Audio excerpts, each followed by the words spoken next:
Dear students, today we are going to study about the chemical reaction and equations here. So chemical reactions are the processes in which new substances with new properties are formed. Actually, these are the processes or reactions we can say that occur in which new substances are formed with which are having the new properties.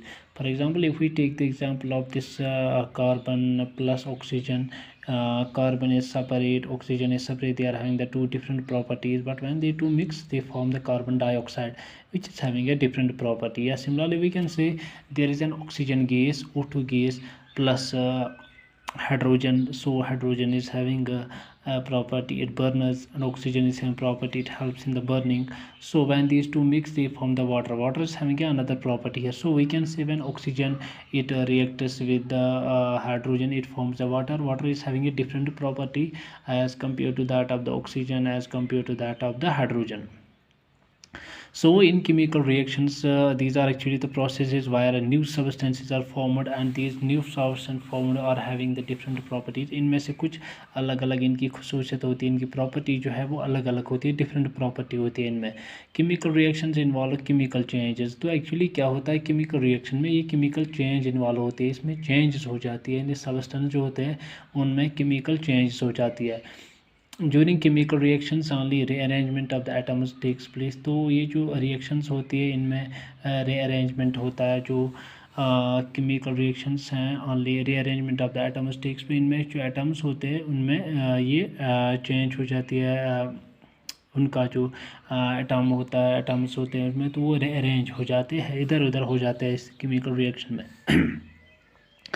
तो the substance which take part in a chemical reaction are called reactants. Generally जो भी substance reaction में हिस्सा लेता है, the substance which take part in the chemical reaction are known as the reactants. उनको हम बोलते हैं रिएक्टेंट. जैसे यहाँ पे है मैग्नीशियम प्लस ऑक्सीजन, ये दो है, मैग्नीशियम अलग है, ऑक्सीजन अलग है, ये जो दो चीज़ें मिलेंगे तो ये बनाएंगे मैग्नीशियम ऑक्साइड है. तो ये जो मैग्नीशियम ऑक्साइड है is having different property from that of magnesium plus oxygen here. So यहाँ पे एटम्स रीअरेंज हो जाते हैं. तो ये जो दो पार्ट है यहाँ पे जो रिएक्शन दिखाते हैं, जो आपस में मिल जाता है, तो इन दो सबस्टेंस को हम बोलते हैं reactants. They are called as the reactants. Reactants mean the substance which take part in chemical reaction. जो सबस्टेंसेस केमिकल रिएक्शन में हिस्सा लेंगे उन सबस्टेंसेस को हम बोलते हैं reactants. The new substance produced as a result of chemical reaction are called products. अब जो नया चीज़ बनता है, दो चीज़ आपस में मिलने के बाद, रिएक्शन हो जाने के बाद दो चीज़ जो भी चीज़ नई बन जाती है वहाँ पे, उसको हम बोलते हैं product. That's called as a product. So when magnesium ribbon is heated it burns with a dazzling white flame to form white powder called magnesium oxide. तो जब मैग्नीशियम जलता है in presence of the oxygen, oxygen की मौजूदगी में जब हम इसको हीट करते हैं, मैग्नीशियम को हीट करते हैं, तो वहाँ पे एक वाइट फ्लेम वो चल जाती है, फ्लेम निकलती है वहाँ पे वाइट कलर की. तो वहाँ पे जो पाउडर बनता है लास्ट पे, तो उस पाउडर को हम बोलते हैं मैग्नीशियम ऑक्साइड. तो ये है Mg magnesium plus O2, it gives magnesium oxide या MgO2. तो ये दो पार्ट मैग्नीशियम प्लस ऑक्सीजन, ये दो पार्ट इनको हम बोलते हैं रिएक्टेंट्स. और ये जो यहाँ पे एक चीज़ बन गई यहाँ पे मैग्नीशियम ऑक्साइड, इसको हम बोलते हैं product. So formation of curd from milk, cooking of food, digestion of food in our body, these are all the chemical reactions. Means कि these are the reaction which occur in our body like there is the formation of the curd here. जब हम दूध से दही बना लेते हैं तो यहाँ पे इसी तरह कुकिंग फूड, जब हम गुज़ा तैयार कर लेते हैं तो वहाँ पर हम बहुत सारी चीज़ें मिलाते हैं. तो इसी तरह डाइजेशन ऑफ फूड, जो हम गुज़ा खाते हैं तो वो जो गुज़ा हमारे जिस्म में हज़म होता है, तो ये भी एक केमिकल रिएक्शन होती है. तो ये जो केमिकल रिएक्शंस होती है इनमें कुछ प्रॉपर्टीज़ होती है. केमिकल रिएक्शन किस तरह, क्या क्या प्रॉपर्टी होती है, क्या क्या खसूसियत होती है इन केमिकल रिएक्शंस की. The important characteristic of chemical reactions are evolution of a gas. जब भी केमिकल रिएक्शन होती है तो वहाँ पे गैस निकलता है, ये इवोल्यूशन ऑफ गैस है. मीन्स कि अगर केमिकल रिएक्शन होगी वहाँ पे ये चांसेस भी होते हैं, ये कैरेक्टरिस्टिक भी है कि वहाँ पे गैस भी रिलीज़ होगा. Formation of A precipitate. Precipitate मीनस कि अगर हम केमिकल रिएक्शन किसी ये टेस्ट ट्यूब में करेंगे, जब हम दो चीज़ें आपस में मिलाएंगे तो इसका नीचे एक प्रेसिपिटेट बनेगा. तो ये नीचे जमा हो, जो इसका प्रोडक्ट होगा वो नीचे जमा हो जाएगा, जिसको हम बोलते हैं प्रेसिपिटेट ईयर.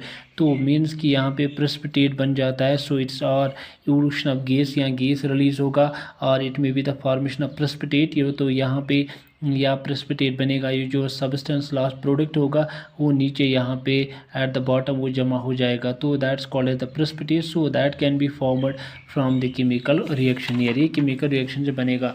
और we can see there is a change in colour, या तो कलर जो है इसका चेंज हो जाएगा, अभी एक कलर का था फिर से दूसरा कलर बन जाएगा। चेंज इन टेम्परेचर, टेम्परेचर में चेंज होगा।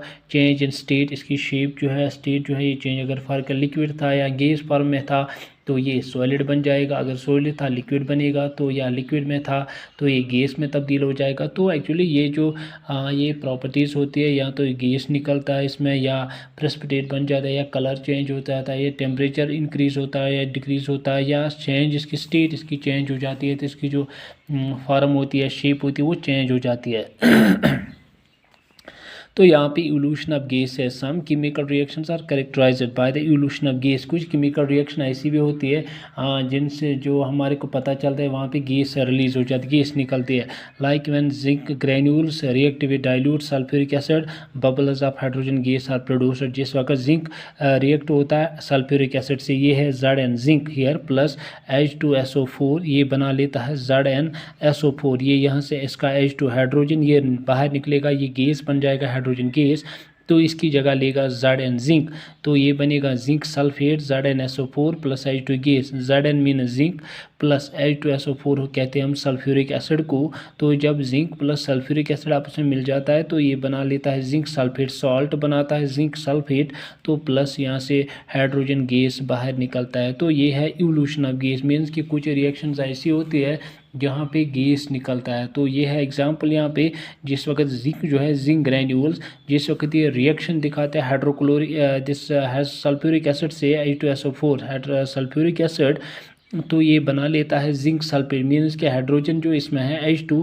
ये रिप्लेस होता है Zn से, जिंक इसकी जगह लेता है और H2 जो है ये बाहर निकलता है in the form of a gas called as the hydrogen gas.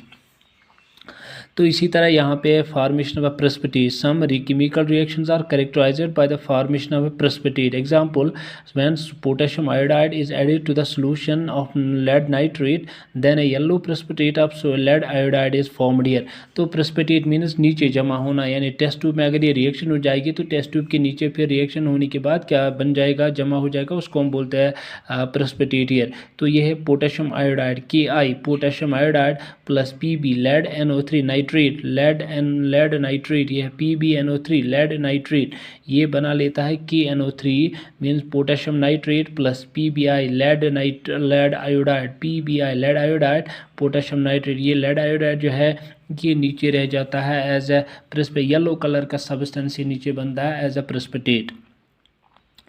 There is also a change in color. Some chemical reactions are characterized by change in color. कुछ chemical reaction ऐसे होते हैं जो अपना कलर ही चेंज कर लेते हैं chemical reaction के दौरान।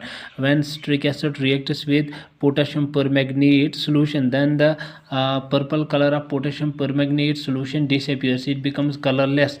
ये जो potassium permanganate होता है ये जनरली कलर्ड होता है, पिंक कलर का होता है इसमें कलर। जिस वक्त हम इसको सिट्रिक एसिड इसमें ऐड करते हैं, सिट्रिक एसिड जब इसमें पोटेशियम परमैंगनेट में हम ऐड करते हैं तो ये जो पोटेशियम परमैंगनेट है ये कलरलेस बन जाता है, तो इट बिकम्स कलरलेस हियर।